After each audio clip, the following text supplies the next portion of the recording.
ओम मुनित्रयं नमस्कृत्य तुक्तिः परिभाव्य च वैयाकरणसिद्धान्तकौमुदीयं विरच्यते श्रौत्रार्हन्ति च नैर्गुण्यैर्महर्षिभिरहर्दिवं तोष्टुयमानोऽप्यगुणो विभुर्विजयते तराम्।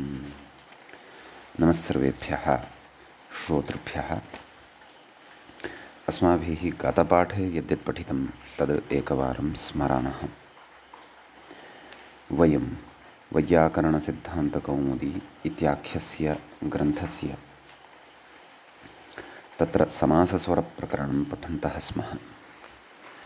समासस्वरप्रकरणस्य अस्माकं क्रमे तत्र दशमः पाठः गतपाठः प्रवृत्तः। अत्र विगतपाठे आरब्धस्य अनिगन्तोञ्चतौ प्रत्यये इत्येतस्य सूत्रस्य सर्वादौ प्रत्युदाहरणविचारः कृतः। अनिगन्त इति किं? प्रत्यञ्चो यन्तो चुस्वरात् परत्वादयमेव जहि वृष्ण्यानि कृणुहि पराचः वप्रत्यये किं नञ्चनम्। तदनन्तरं सूत्रं पठितं न्यधी च। अस्य अर्थः दृष्टः। वप्रत्ययान्ते अञ्चतौ इगन्तावपि न्यधी प्रकृत्या न्यङ्मुत्तानः उदात्तस्वरितयोर्यण इति अञ्चतेः अकारः स्वरितः अध्यङ्। तदनन्तरम् ईषदन्यतरस्याम् इति सूत्रं पठितम्। तत्र ईषच्छब्दः पूर्वपदं प्रकृतिस्वरूपं वा स्यात् इति अर्थः। ईषत्कडारः। ततः ईषद् इति अयम् अन्तोदात्तः भवति इत्युक्तम्। ईषद्भेद इत्यादौ कृत्स्वर एव भवति इति चोक्तं। ततः हिरण्यपरिमाणं धने इति अग्रिमं सूत्रम् आरब्धं पठितं। तस्य अर्थः दृष्टः। सुवर्णपरिमाणवाचि पूर्वपदं वा प्रकृत्या धने। ततः द्वे सुवर्णे परिमाणम् अस्य इति द्विसुवर्णं तदेव धनं द्विसुवर्णधनं बहुव्रीहावपि परत्वाद् विकल्प एव हिरण्यं किं प्रस्थधनं परिमाणं किं काञ्चनधनं धने किं निष्कमाला इत्यादीनि उदाहरणानि तत्र दृष्टानि। ततः प्रथमो चिरोपसम्पत्तौ इति अग्रिमं सूत्रं पठितं। प्रथमशब्दः वा प्रकृत्या अभिनवत्वे इति अर्थः दृष्टः। प्रथमवैयाकरणः सम्प्रति व्याकरणमध्ये अध्येतुं प्रवृत्तः इत्यर्थः। ततः प्रथमशब्दः प्रथमेः अमजन्तः प्रथेरमजन्तः नाम प्रथधातोः अमजन्तः भवति। ततः स्वरविवेकः क्रियते। अचिरेति किं प्रथमो वैयाकरणः इति दलकृत्यं च दृष्टम्। ततः पूर्वं सम्यक् हिरण्य इत्यादि तु पठितं। कतरकतमौ कर्मधारये इति अग्रिमं सूत्रं पठितं। कतरकतमौ पूर्वपदभूतौ कर्मधारये प्रकृतिस्वरौ वा स्याताम्। कतरकतमौ डतरडतमयोः चित्स्वरात् अन्तोदात्तौ इति पठितं।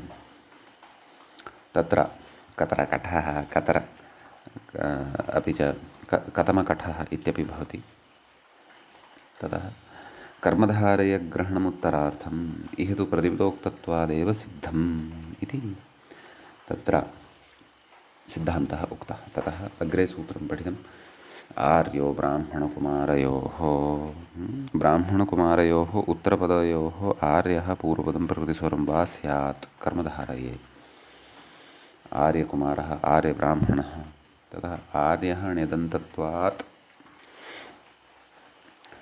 अन्तस्वरितः आर्यः किं परमब्राह्मणः ब्राह्मणादीति किम् आर्यक्षत्रियः कर्मधारय एव इति च तत्र अस्माभिः पठितं।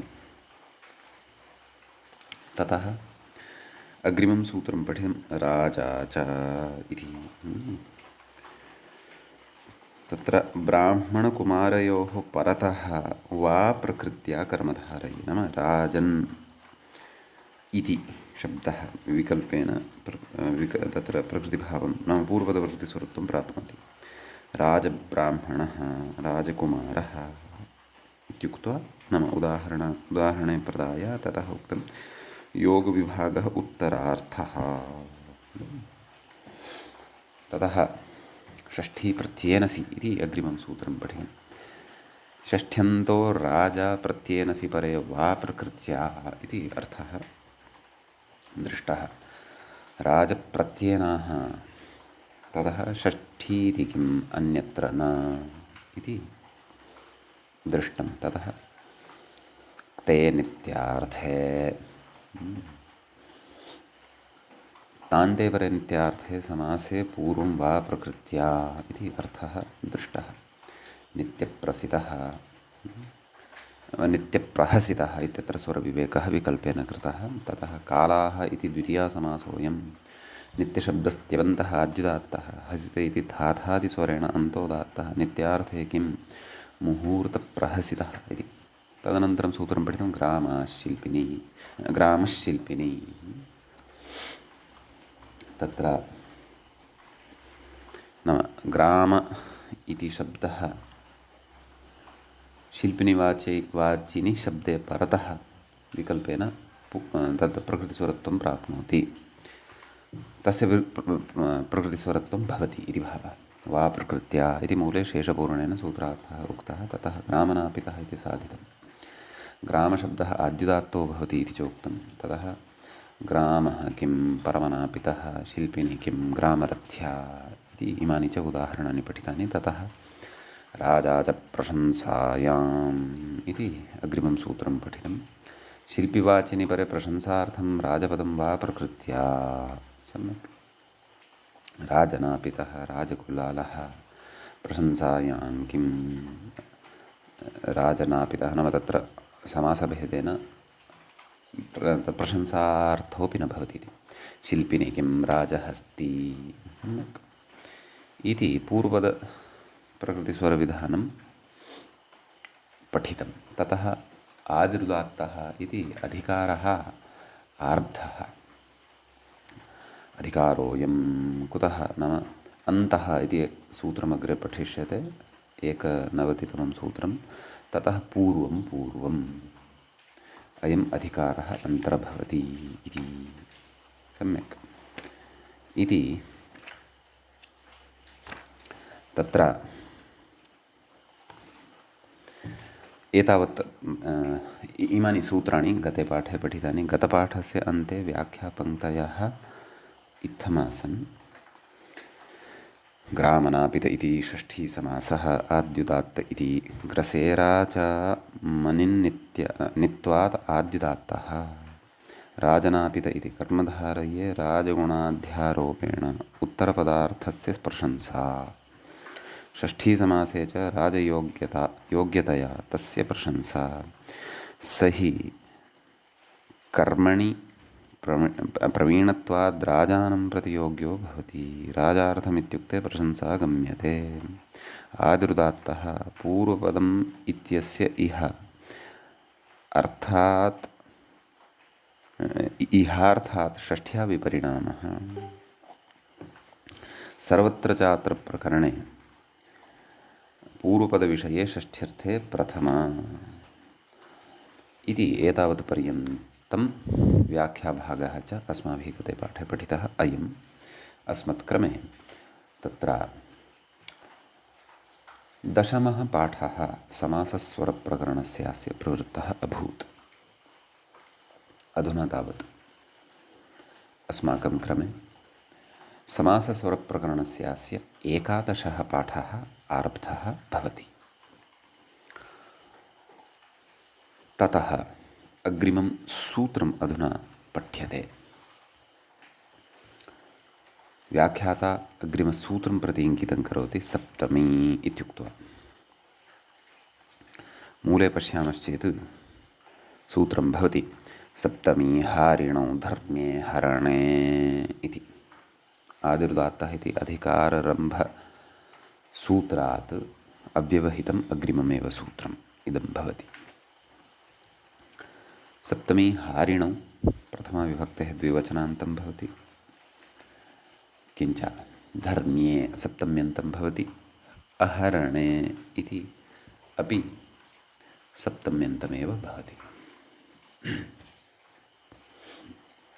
तत्र आदिरुदात्तः इति अधिकारः लभ्यते। अपि च तदपि अग्रे सर्वत्र स्मर्तव्यं, किं व्याख्यात्रा उक्तं खलु पूर्वपदम् इत्यस्य इहार्थात् षष्ठ्या विपरिणामः इति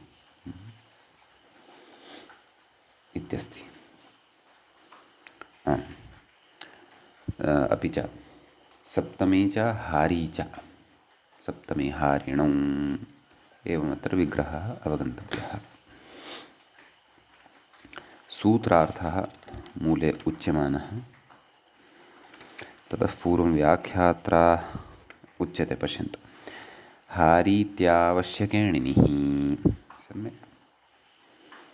ततः न अणिनि प्रत्ययान्तः हारी इति शब्दः वर्तते। हारिन् इति सिद्ध्यति, नान्तता तस्य भवति। ततः जनपदे ग्रामे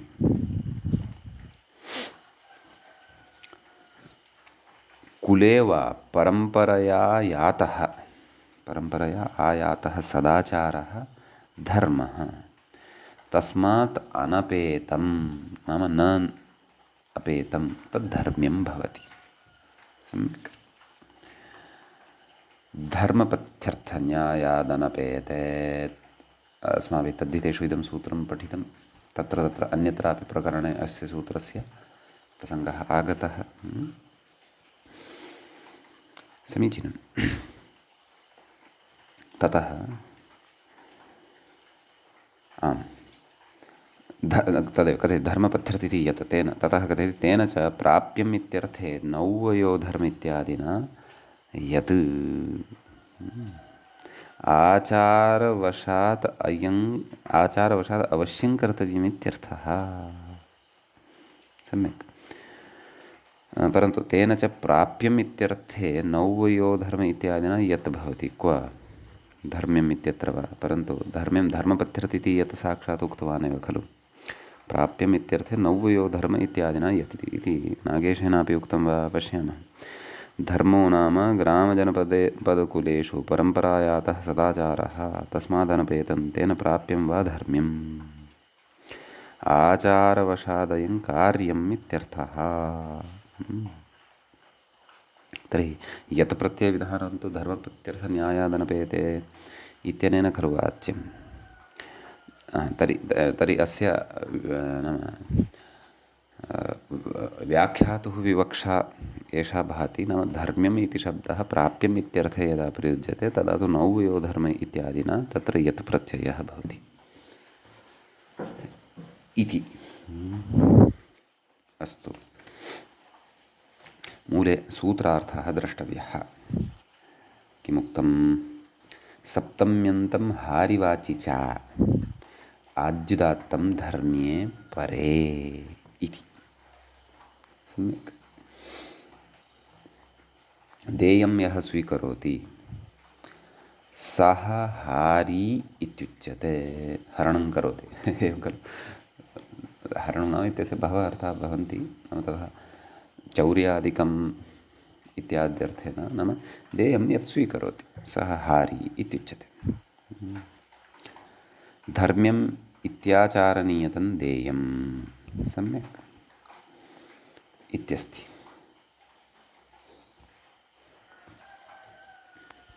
तर्हि तत्र उदाहरणं पश्यामः। इत्याचारनीयतं देयम् इत्येतस्य विषये व्याख्यायाम् उक्तमेव। नाम ग्रामे कुले वा जनपदे ग्रामे कुले वा परम्परया आयातः सदाचारः धर्मः तस्मादनपेतं धर्म्यम् इति।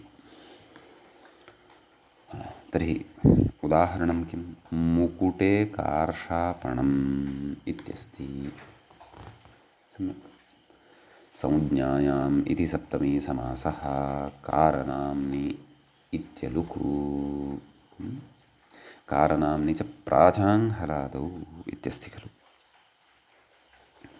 अतः तत्र विग्रहः नाम तदेव मुकुटे कार्षापणम् इत्येव।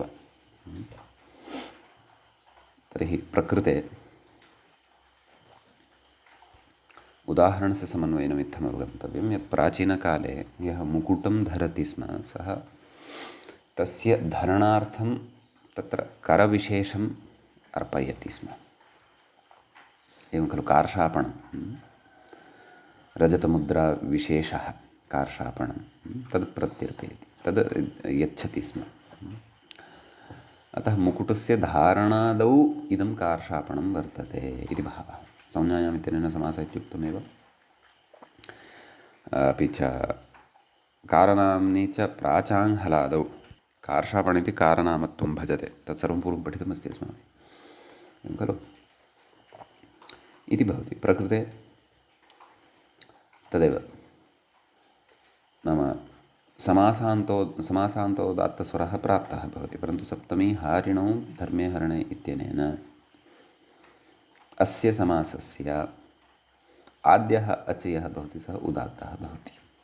अतः मुकुटे कार्षापणम् इत्यत्र मु इत्यत्र प्रथमः यः उकारः सः उदात्तः भवति, ततः शेषनिघातः अनुदात्तं पदमेकवर्जम् इति भवति। सम्यक्। ततः उदात्तादनुदात्तस्य स्वरितः इत्यनेन ककारात् परतः उकारः सः स्वरितः भवति, ततः स्वरितात् संहितायाम् अनुदात्तानाम् इत्यनेन तत्र एकश्रुतिः अथवा प्रचयः भवति इति भावः। सम्यक्। अग्रिमम् उदाहरणं भवति हले द्विपदिका इत्यस्ति। अत्र तदेव हले द्विपदिका इति द्वयोः पदयोः समासः भवति। किञ्च तदेव समासविधानं पूर्ववत् द्रष्टव्यम्। अत्रापि तदेव सप्तमी हारिणौ धर्मे हरणे पूर्वपदं सप्तम्यन्तम् अस्ति, यथा पूर्वं मुकुटे इतिवत् तदवत् प्रकृते अपि हले इति अस्ति, अलुक् भवति। अत्रापि समासस्य इत्यनेन अन्तोदात्तता प्राप्ता भवति, परन्तु सप्तमी हारिणौ धर्मे हरणे इत्यनेन तत्र किमुक्तं सप्तम्यन्तं हारिवाचि च आद्युदात्तं धर्मे परे। अतः सप्तम्यन्तं यद् वर्तते तस्य आद्युदात्तता भवति। सम्यक्। अतः हकारात् परतः यः अकारः अस्ति सः उदात्तः भवति, ततः अनुदात्तं पदमेकवर्जम् इति शेषनिघातः, ततः उदात्तादनुदात्तस्य स्वरितः इत्यनेन स्वरितविधानं स्वरितात् संहितायाम् अनुदात्तानाम् इत्यनेन च प्रचयः एकश्रुतिः। सम्यक्। ततः तत्र संज्ञायाम् इति समासः कारणाम् इत्यलुक् तत्सर्वमुक्तमेव। हारिण्युदाहरणान्याः एतावता अस्माभिः सप्तम्यन्तस्य आद्युदात्तत्वस्य उदाहरणद्वयं दृष्टम्। इदानीं हारिवाचकस्य पूर्वपदस्य आद्युदात्तत्वस्य उदाहरणमुच्यते। प्रथमम् उदाहरणं तत्र याज्ञिकाश्वः षष्ठी समासः इति कथयति।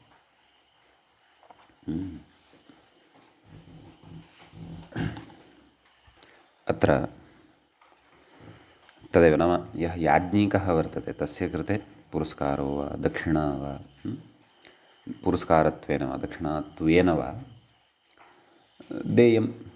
देयद्रव्यत्वेन किञ्चित् तत्र अश्वः दीयते। अतः याज्ञिकस्य अश्वः याज्ञिकाश्वप्रकृते अपि, अथवा याज्ञिकाय अश्वः याज्ञिकाश्वः इत्यपि भवितुमर्हति।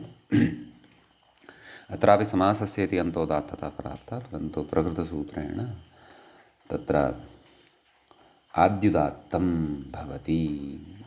सम्यक्। पूर्वपदस्य आद्युदात्ततयो भवति इति कृत्वा यकारात् परतः आकारः उदात्तः, उदात्तादनुदात्तस्य स्वरितः इत्यनेन ततः परतः विद्यमानस्य अनुदात्तता, ततश्च तत्र स्वरितात् संहितायामनुदात्तानाम् इत्यनेन एकश्रुतिः अथवा प्रचयो भवति इति च अर्थः। अग्रे वैयाकरणहस्ती एवं खलु। तर्हि अत्रापि तदेव वैयाकरणाय हस्ति अथवा वैयाकरणस्य हस्ति नाम पूर्वं यः महावैयाकरणः उत्तमः भवति स्म तस्य कृते गजः दीयते स्म देयद्रव्यत्वेन, तस्य सम्माननाय वा अथवा दक्षिणात्वेन वा। अतः प्रकृतेपि समासस्य इति समासान्तोदात्तता प्राप्ता भवति, परन्तु सप्तमी हारिणो धर्मे हरणे इत्यनेन पूर्वपदाद्युदात्तता भवति इति भावः इति अस्ति। ततः वैयाकरणिते वै इति उदात्तः भवति, या इति उदात्तादनुदात्तस्य स्वरितः इत्यनेन स्वरितः भवति। यतः ततः पूर्वम् अनुदात्तं पदमेकवर्जमिति शेषनिघातः कृतः भवति। ततश्च तत्र उदात्तादनुदात्तस्य स्वरितः इत्यनेन क्षन्तव्य स्वरितात् संहितायामनुदात्तानाम् इति एकश्रुतिः अपि द्रष्टव्या। सम्यक्। ततः कथयति कर्मकरवर्धितक इति प्रत्युदाहरणविचारः। ततः पूर्वं मूले किं कथयति पश्यामः। क्वचिदयमाचारो मुकुटादिषु कार्षापणादिदातव्यं याज्ञिकानां त्वश्वादिरिति इति। तदेतत् सर्वमुक्तमेव। मुकुटानि धर्तव्यानि यदि तर्हि कार्षापणादिकं तत्र करत्वेन दीयते। क्वचि याज्ञिकानां त्वश्वादिनां याज्ञिकादीनां याज्ञिकः अस्ति वैयाकरणः अस्ति तादृशाः ये सन्ति तेषां कृते तु अश्वादिः दीयते इति भावः इत्यस्ति। इदानीं तत्र नाम दलकृत्यं प्रस्तूयते। धर्म्ये किं स्तम्भे रमः इत्यस्ति। स्तम्भे रमते खलु। प्रकृते यद् उत्तरपदं वर्तते तद् धर्म्यबोधकं नास्ति। अतः प्रकृते नाम आद्युदात्तता न जाता, परन्तु समासस्य इत्यनेन अन्तोदात्ततैव भवति। कर्मकरवर्धितकः इत्यत्र किं कथयति नाम धर्मे किम् इत्येतस्य इतोपि उदाहरणमुच्यते। कथयति वर्धितको नाम मूले स्थूलोऽपि सूक्ष्मः ओदनपिण्डः स कर्मकराय दीयते, अन्यथा कर्म न कुर्यादिति न त्वयं धर्मः। एवं खलु। नाम अत्रापि तदेव वर्धितक इति शब्दः परतः यः वर्तते सः धर्म्यबोधकत्वं न भजते इति कृत्वा प्रकृते आद्युदात्तता न भवति, अपि तु समासान्तोदात्ततैव भवति इति भावः। समीचीनं। ततः तत्र अहरणे किम् एतदपि उक्तं खलु। नाम सप्तमी हारिणो धर्म्ये हरणे अहरणे इति तद् अहरणत्वमपि तस्य स्यात् इति। तर्हि तत्र मूले किमुच्यते वाडवहरणं वडवायाः अयं वाडवः तस्य निषेकात् उत्तरकालं शरीरपुष्ट्यर्थं यद्दीयते तद्धरणम् इत्युच्यते। ओहो तथा। व्याख्याता कथयति क्वचिदयमाचारः बीजनिषेकानन्तरं वाडवाय शरीरपुष्ट्यर्थं योग्यम् अशनादिदातव्यं यद्दीयते तद् वाडवहरणम् इत्युच्यते। अस्मिन् स्वरे निषिद्धे कृत्स्वरे प्राप्ते अनोभावकर्मवचन इति उत्तरपदान्तोदात्तत्वं। सम्यक्।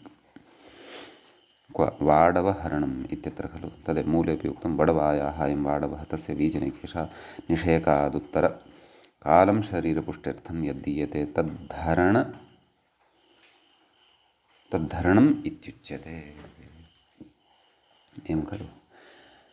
बीजनिषेकः तत्र द्विविधरीत्या भवितुम् अर्हति। क्षेत्रे वा योजितः अथवा वडवायां वा सन्तत्युत्पत्त्यर्थं बीजनिषेकः सोऽपि अत्र अर्थः गृहीतुं शक्यते। ततः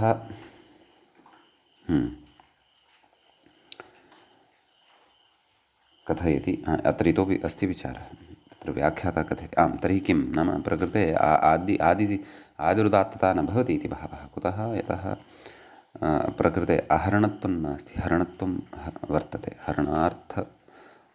हरणार्थत्वं प्रकृते गम्यते इति कृत्वा सम्यक्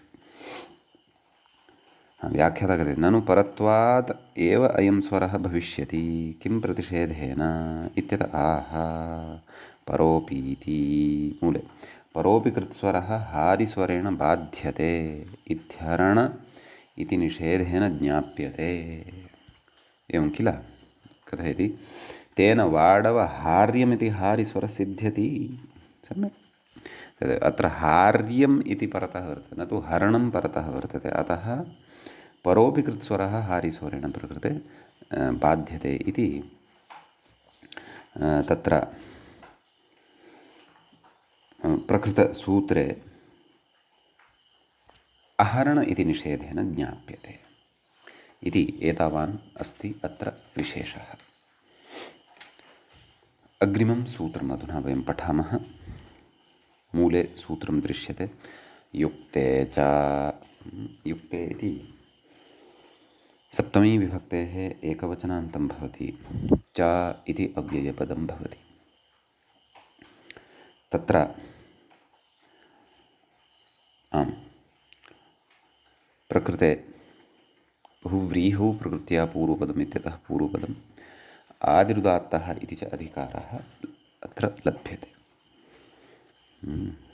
कोऽर्थः? मूले कथयति युक्तवाचिनि समासे पूर्वम् आद्युदात्तं। व्याख्याता कथयति युक्तवाचिनीति युक्तः कर्तव्ये तत्परः तद्वाचिनीत्यर्थः। तर्हि युक्तशब्दात् नाम अत्र स्वरूपग्रहणं नास्ति, परन्तु युक्तः नाम कर्तव्ये यः तत्परः भवति। कर्तव्यं किम् अस्ति इति विज्ञाय तत् कर्तुं नाम तत्र रतः भवति। तद्वाचिनि शब्दे परतः समासे पूर्वम् आद्युदात्तं भवति इति। वल्लभः इति अस्ति, न तु वल्लभः। वल्लवादयः शब्दाः गवादीनां पालकवचनाः सन्ति।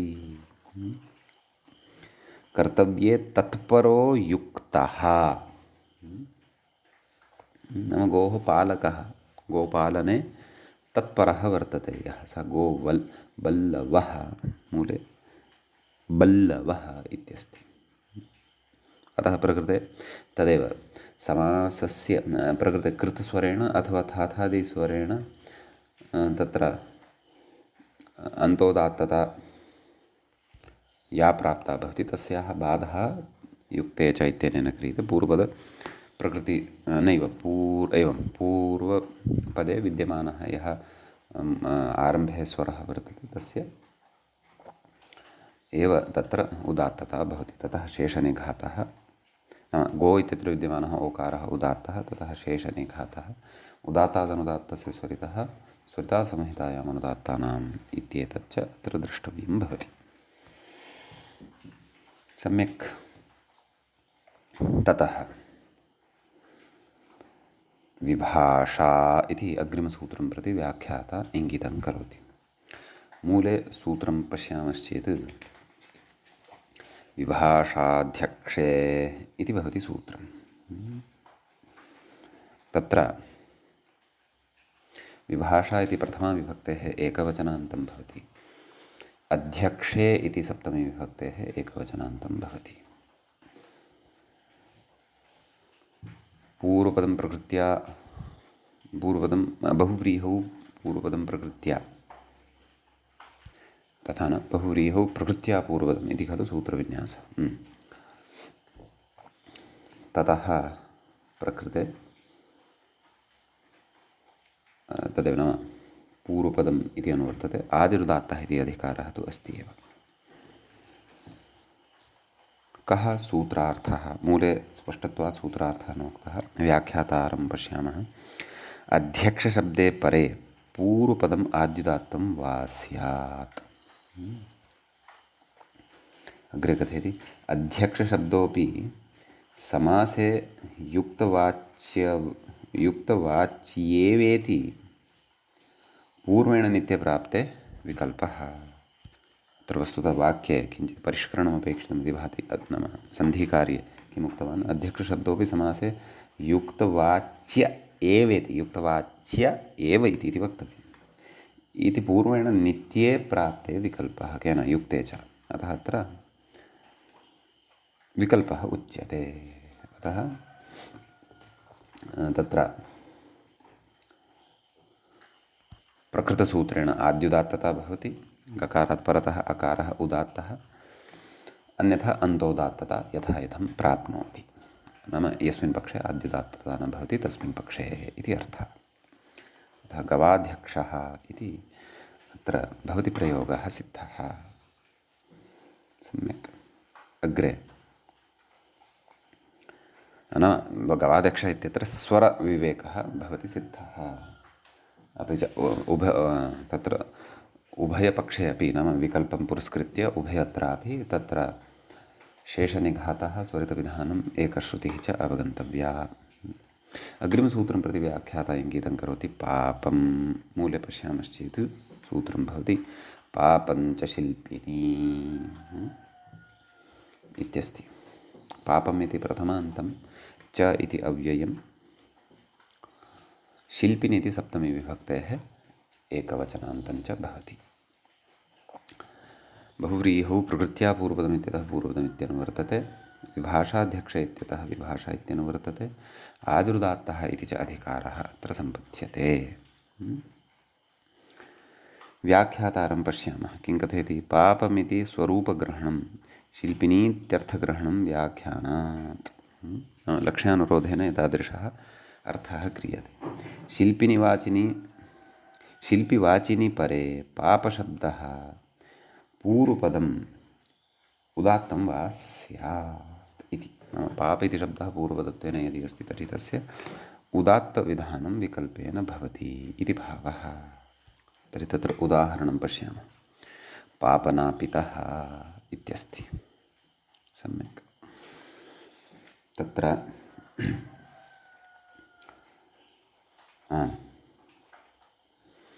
प्रकृते पापश्चासौ नापितः सम्यक् मूले कथित पापाणके अस्ति खलु सूत्रं पापाणके कुत्सितैः इति प्रतिपदोक्तस्यैव ग्रहणात् षष्ठीसमासे न इति लक्षणप्रतिपदोक्तयोः प्रतिपदोक्तस्यैव ग्रहणम् एवं च पापस्य नापितः इत्यत्र पापं च शिल्पिनी इत्यनेन या तत्र नाम आद्युदात्तता विकल्पेन उक्ता सा न भवति इति भावः एवं खलु इति अस्ति अतः प्रकृते तदेव पापनापितः इति आद्युदात्तता अपि भवति यथा यथम् अन्तोदात्तता अपि भवति इति भावः सम्यक् ततः अग्रिमं सूत्रं पश्यामः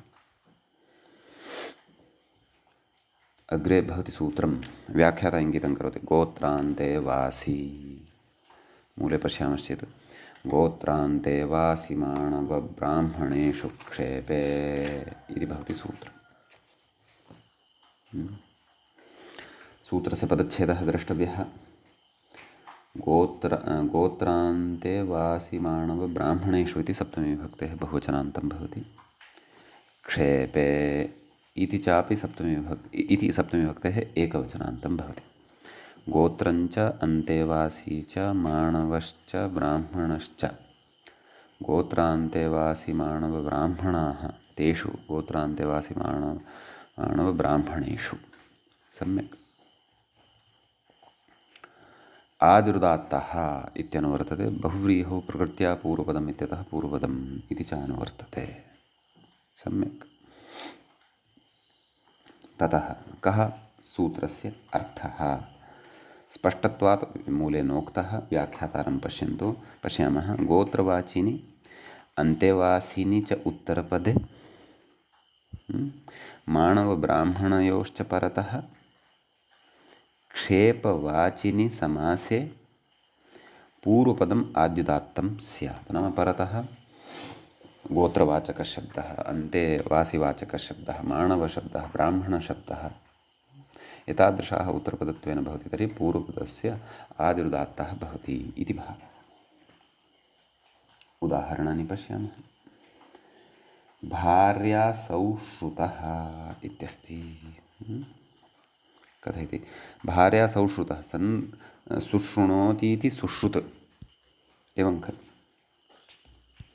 तस्यापत्यं सौश्रुतः इति एवं खलु।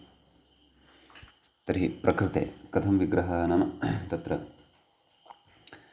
भार्यायाः सौश्रुतः इति एवं खलु। नाम तर्हि तत्र किमुक्तं सुश्रुत कश्चन वर्तते तस्य अपत्यं सौश्रुतः इति खलु उक्तं। तर्हि पश्यन्तु नाम परिवारे नाम अत्र क्षेपार्थः गम्यमानः स्यात् इत्युक्तं खलु। नाम निन्दा भवेत्। निन्दा कथमस्ति नाम तत्र कस्मिंश्चित् कुटुम्बे भार्यायाः प्राधान्ये सति सुश्रुतस्य अपत्येषु कश्चन वर्तते सौश्रुतः, तस्य भार्या वर्तते, तस्याः प्राधान्यं वर्तते, सौश्रुतस्य प्राधान्यं नास्ति। सम्यक्। नाम तस्य वचनं यत्किमपि न शृणोति अथवा तस्य तत्र प्रधानतन्त्रत्वं नास्ति इति निन्दाप्रसङ्गः एषः। एतेन नाम क्षेपस्य नाम अत्र कथं सङ्गमनं नाम पुराकाले पत्युः प्राधान्यं भवति कर्मसु। यदि प्राधान्यमेतेन स्त्रियः नास्ति अथवा तस्याः अवमाननं जायते इति नास्ति, परन्तु यदि क्वचित् पत्नी पतिम् अनादृत्य तस्याः तन्त्रं चालयति अथवा तस्याः एव तन्त्रस्य प्राधान्यं गृहे भवति तर्हि तद् निन्दकं खलु लोके, तद् निन्दावहं खलु लोके। अतः तादृश निन्दाप्रसङ्गे नाम अयं भार्यायाः सौश्रुतः वर्तते। भार्या यथा वदति तथैव करोति अथवा तस्याः कथनात् ईषदपि तस्ततः भवितुं नार्हत्येव।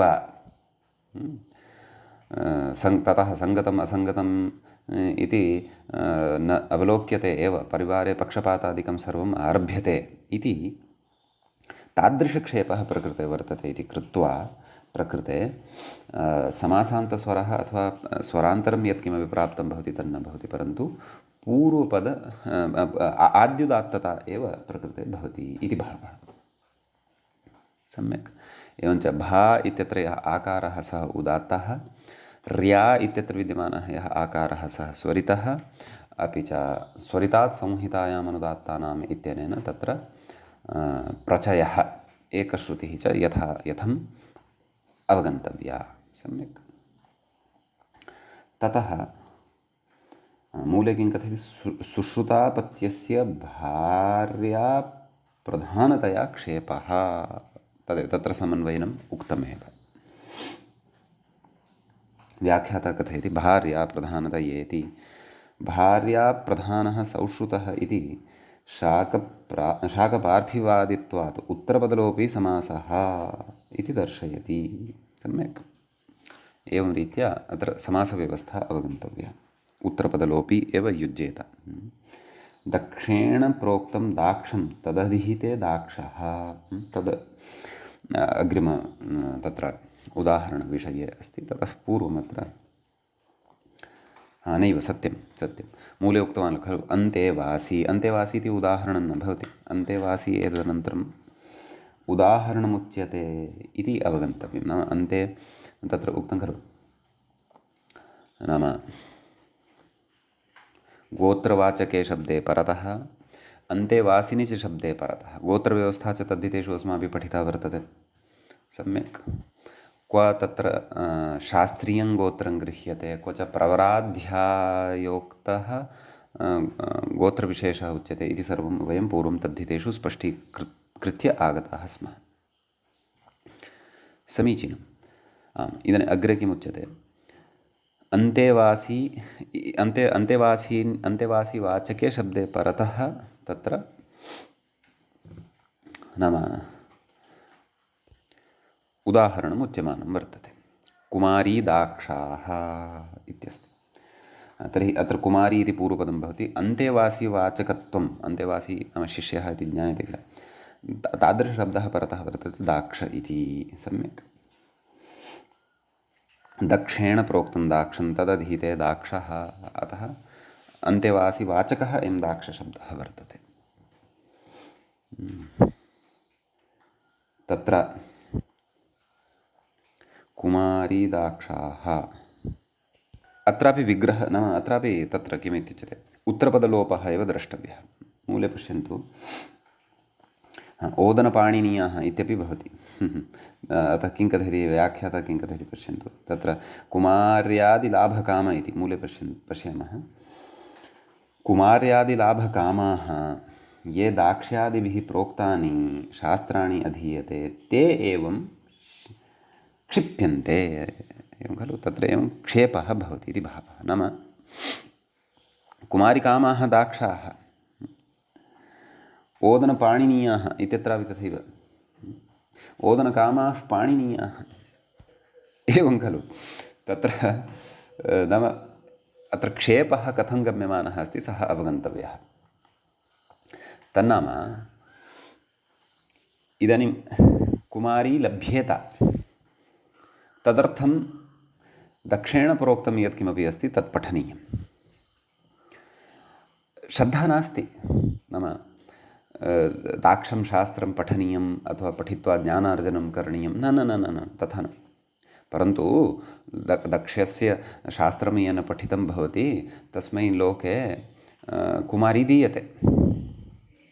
अयं विद्यावान् अस्ति, विद्यार्जनं कृतवान् अस्ति, दाक्षं शास्त्रं पठितवान् अस्ति, अस्मै कन्या देया, कुमारी देया इति एतादृशीं बुद्धिं कृत्वा पठितुम् आयान्ति। दक्षशास्त्रम् अधीयते, तस्य अध्ययनं कुर्वन्ति। अतः अत्र क्षेपः अस्ति। किं भोः, श्रद्धा नास्ति किमपि, कुमारी लप्स्यते इति कृत्वा पठन्ति। एवमेव ओदनकामाः पाणिनीयाः ओदनपाणिनीयाः। अत्र केचन नाम गुरुकुलम् अस्ति अथवा तत्र पाणिनीयं शास्त्रम् अध्याप्यते, परन्तु भोजनमपि सम्यक् लभ्यते, ओदनादिकं सम्यक् निर्माय दीयते। अतः तादृशप्रसङ्गे तत्र क्षेपः गम्यते। तद् उक्तवान् खलु मूले, किं कुमार्यादिलाभकामाः ये दाक्ष्यादिभिः प्रोक्तानि शास्त्राण्यधीयन्ते, आदिशब्देन तत्र ओदनादीनामपि ग्रहणं भवति। ते एवं क्षिप्यन्ते, सम्यक्, तेषाम् एवम् अत्र क्षेपः, निन्दा भवति इति भावः। व्याख्यातः किं कथयति पश्यामः। तत्प्रोक्ते ग्रन्थे श्रद्धायाम् असत्यामपि कुमार्यादिलाभकामः संस्तत्र प्रवर्तते इत्येवं क्षिप्यते, पूर्वसमासः। सम्यक्। तर्हि किम्, उभयत्रापि समासान्तोदात्तस्वरः प्राप्तः भवति, परन्तु प्रकृतसूत्रेण गोत्रान्ते वा सिमाणव ब्राह्मणेषु क्षेपे गम्यमाने अत्र आदिरुदात्तः भवति इति भावः। सम्यक्। इति अस्ति अत्र विशेषः। आदिरुदात्तः भवति, ततः परम् अनुदात्तं पदमेकवर्जम् इति शेषनिघातः, उदात्तादनुदात्तस्य स्वरितः इति तत्र अन्या च व्यवस्था यथा पूर्वम् अत्र अवगन्तव्या भवति। स्वरसम्बन्धिनी, स्वरसञ्चारः पूर्वदा अवगन्तव्यः। समीचीनं। सूत्रे अग्रिमः शब्दः वर्तते माणव। तत्र उच्यते भिक्षामाणवः। मूले किमुक्तं, भिक्षां लप्स्येऽहमिति माणवः। एवं खलु। व्याख्याता कथयति तृतीयेति योगविभागात् समासः, नाम भिक्षया माणवः भिक्षामाणवः इति कथयति। यो अब्राह्मणः सन् राजदण्डादिभयेन ब्राह्मणाचारं करोति सः एवम् उच्यते। प्रकृतेपि क्षेपः अस्ति, निन्दा अस्ति। नाम यः अब्राह्मणः वर्तते सः राजदण्डादिभयेन, दण्डादिकं लप्स्यते, ब्राह्मणाचारं करोति। तादृशः मानवः प्रकृते क्षेपार्हः, निन्दार्हः। अतः एतादृशक्षेपे गम्यमाने प्रकृतेपि समासान्तोदात्तता या प्राप्ता सा न भवति, अथवा प्रकारान्तरेण कश्चन धातादिस्वरो वा कृत्स्वरो वा प्राप्तः या भवति सः न भवति, आदिरुदात्त एव भवति इति भावः। समीचीनं। ततः वस्तुतः नैव एतद् मया अस्थाने पठितम्। एतत्तु अग्रिमस्य वर्तते, कस्य, भयब्राह्मणः। गत उदाहरणविषये तु व्याख्यात्रा किमपि नोक्तमेव। किं, भिक्षां लप्स्येऽहमिति माणवः, अहं भिक्षां प्राप्स्यामि इति कृत्वा माणवः अस्मि, न तु गुरुकुले स्थित्वा तत्र स्वाध्यायः अध्ययनं सर्वं साधनीयम् एवं खलु, ततः परं तत्र प्रवर्तितव्यं, मानवधर्मः आचरणीयः इति किमपि नास्ति। परन्तु भिक्षा प्राप्स्यते, अतः मानवः अस्मि। अतः भिक्षाकामः मानवः अत्र एतादृशे विग्रहे कृते उत्तरपदलोपि समासे सति अत्र नाम क्षेपः गम्यते इति कृत्वा प्रकृते तत्र समासान्तोदात्तता भवति, परन्तु प्राप्ता भवति, परन्तु आदिरुदात्तता प्रकृतसूत्रेण भवति इति भावः। तथा भि इत्यत्र विद्यमानः इकारः उदात्तः, ततः शेषनिघातः, तथा स्वरितात् उदात्तादनुदात्तस्य स्वरितः इति स्वरितः, स्वरितात् संहितायाम् अनुदात्तानाम् इति एकश्रुतिः। अधुना आगच्छन्तु ब्राह्मणशब्दं प्रति। यः च ब्राह्मणशब्दः सूत्रे अन्त्यः वर्तते, अन्तिमः वर्तते, तत्र कथयति व्याख्याता भयब्राह्मण इति। भयेन ब्राह्मणः अस्ति तावदेव। तृतीयेति योगविभागात् समासः। यः अब्राह्मणः सन् राजदण्डादिभयेन ब्राह्मणाचारं करोति इत्येवम् उच्यते। सम्यक्। कश्चन दण्डः तस्मिन् स्थापितः स्यात्, तत्र नाम तस्य ब्राह्मणत्वे श्रद्धा तु नास्ति। भयेन ब्राह्मणः सम्पद्यते इति उच्यते खलु। ब्राह्मणत्वे श्रद्धा तु नास्ति, परन्तु आत्मानं ब्राह्मणं मन्यमानः राजदण्डः भविष्यति, ब्राह्मणाचारः कर्तव्यः, तादृशं ब्राह्मणाचारं यः करोति तादृशः भयब्राह्मणः इति भवति। परन्तु अद्यत्वे तादृशाः दृश्यन्ते खलु। यथा राजनेतारः बहवः भवन्ति, तेषां सर्वदा नाम यदा तेषां सत्ता भवति तदा निन्दनं कुर्वन्तः भवन्ति खलु, ब्राह्मणाचारस्य पर्याप्तं निन्दनं कुर्वन्ति। परन्तु यदा निर्वाचनसमयः आगच्छति तदा सम्यक् उपवीतमपि प्रदर्श्य बहुविधं बाह्याटोपं रचयित्वा नाम ब्राह्मणाचारं समर्थयन्ते।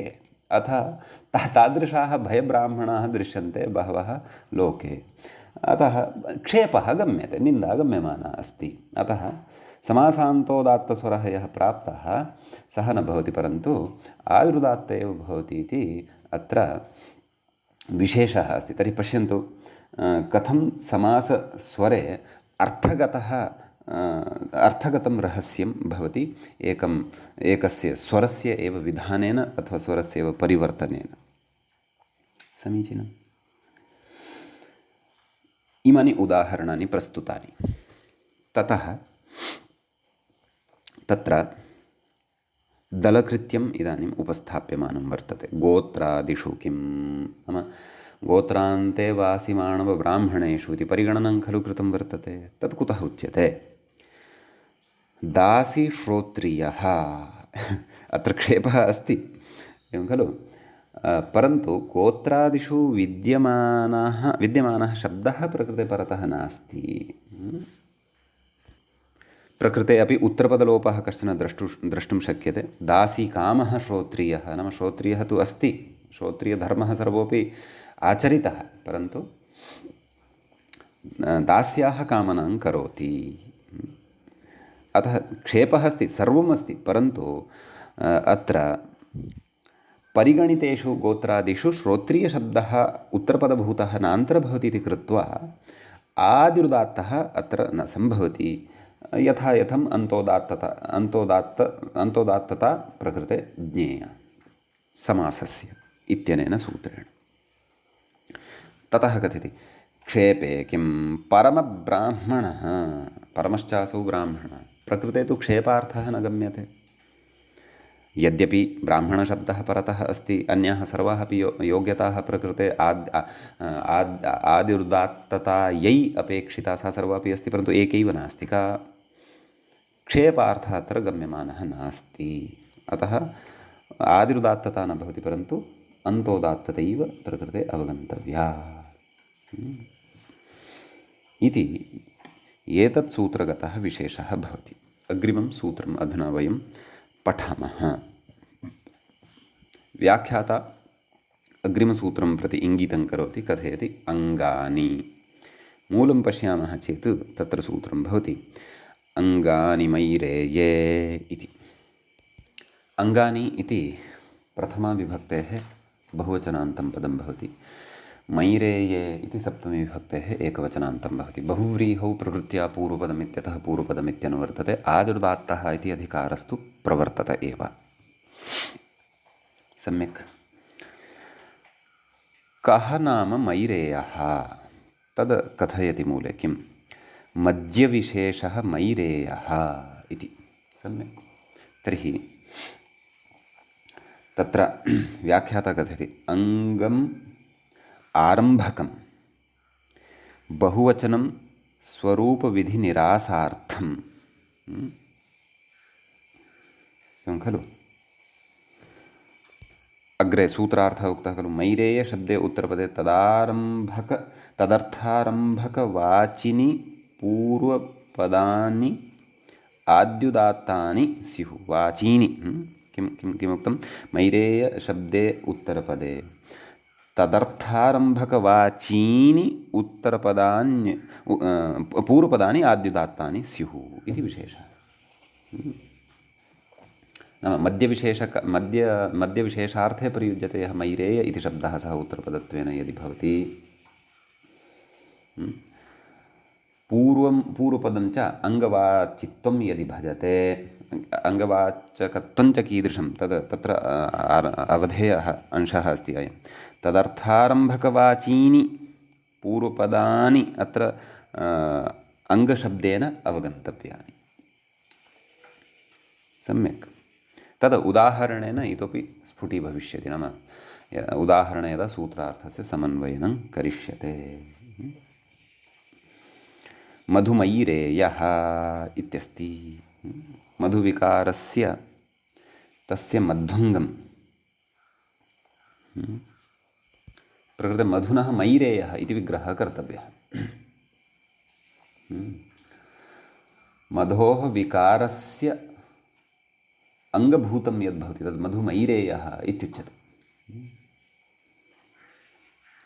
षष्ठीतत्पुरुषः भवति अङ्गानि मयिरेये इत्यनेन सूत्रेण प्रकृते आद्युदात्तता भवति।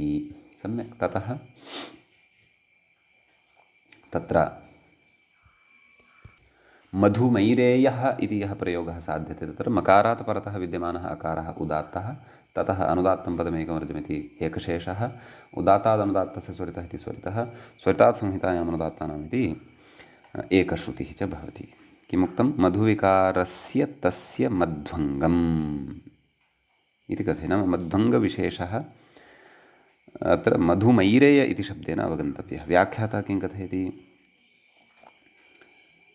मद्यविशेषः मयिरेयः इति मूले यदुक्तं खलु तत्र कथयनस्ति सुराव्यतिरिक्तं मद्यं मयिरेयम् इत्यर्थः इति अस्ति खलु। अङ्गानि किं दलकृत्यमुच्यते परममयिरेयः।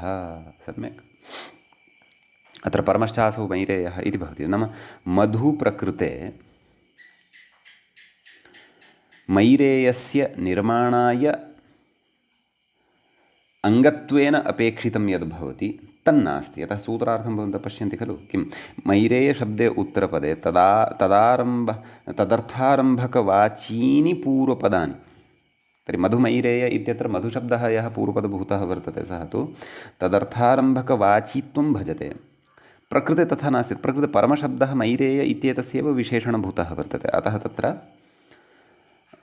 मैरेयाय परम इति शब्दे तदारम्भार्थकत्वं नास्ति इति कृत्वा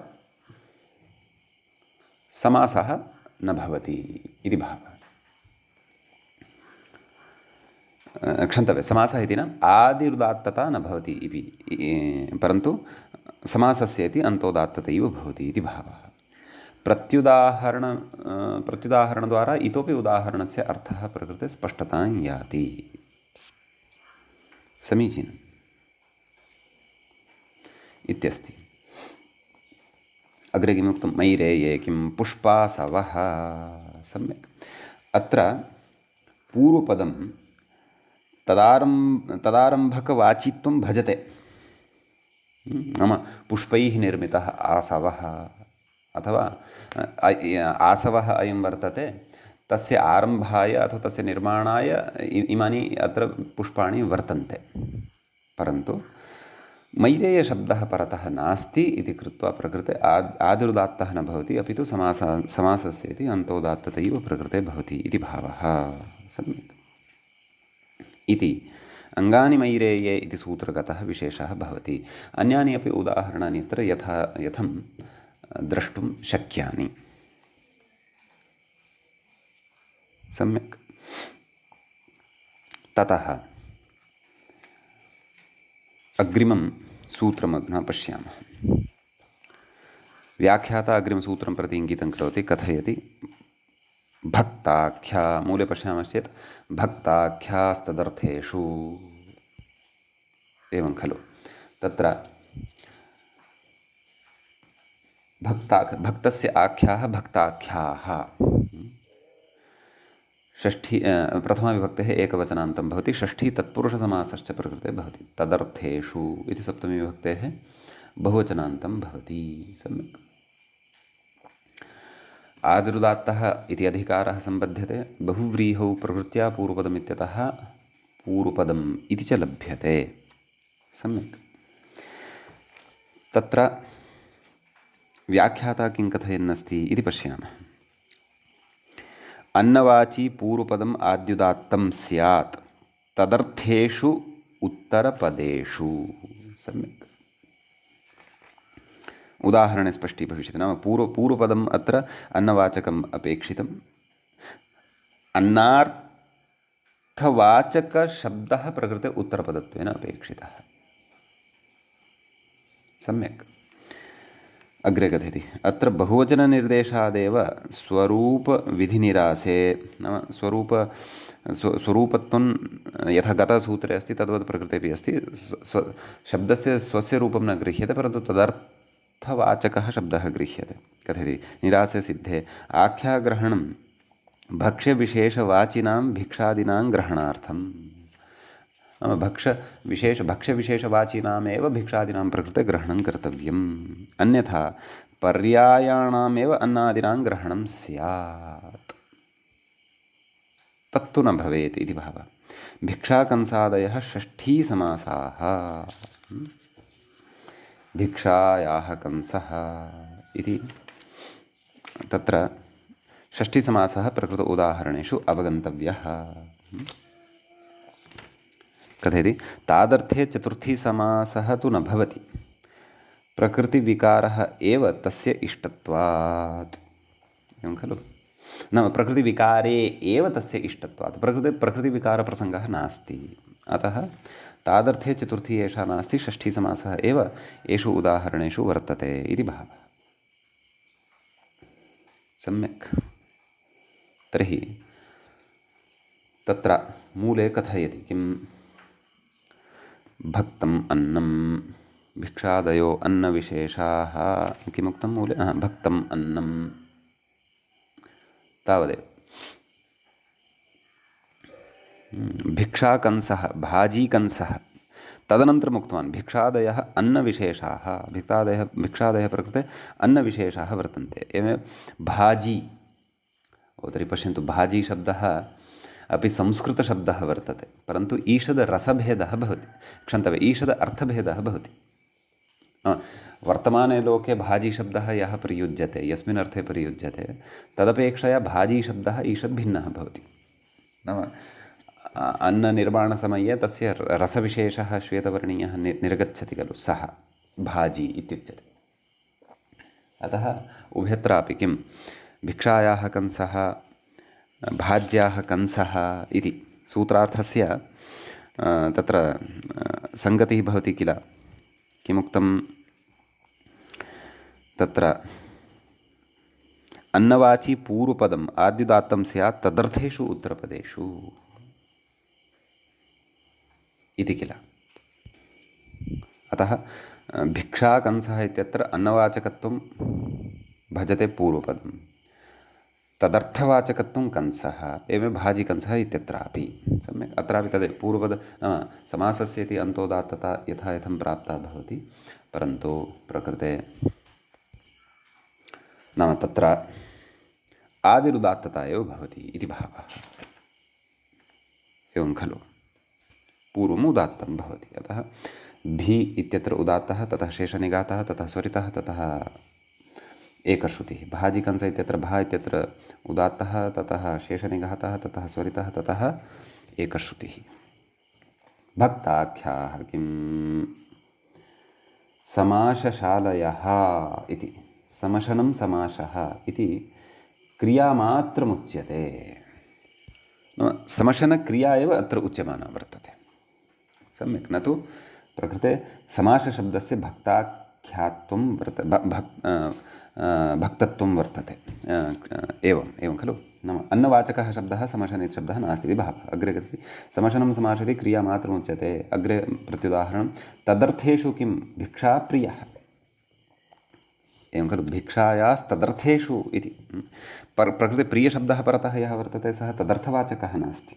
यथा कंसः अपि च एवं कंसः इति यथा पठितः तद्वत् प्रकृते प्रियशब्दः तदर्थवाचकः नास्ति इति कृत्वा तदेव कथयति बहुव्रीहिरयं, बहु भिक्षा प्रिया यस्य सः बहुव्रीहि। अत्र पूर्वपदम् अन्तोदात्तं, नाम भिक्षा इति पूर्वपदम् अन्तोदात्तम् अस्ति इति कृत्वा बहुव्रीहौ प्रकृत्या पूर्वपदम् इत्यनेन पूर्वपदप्रकृतिस्वरः भवति, ततः यथा यथं शेषनिघातः प्रवर्तते इति भावः। तदेव व्याख्याता कथयति बहुव्रीहिरिति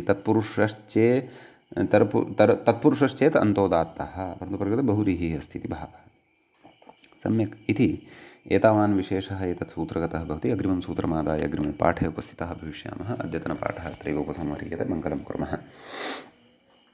मुनित्रयं नमस्कृत्य सूक्तिः परिभाव्य च वैयाकरणसिद्धान्तकौमुदीयं विरच्यते।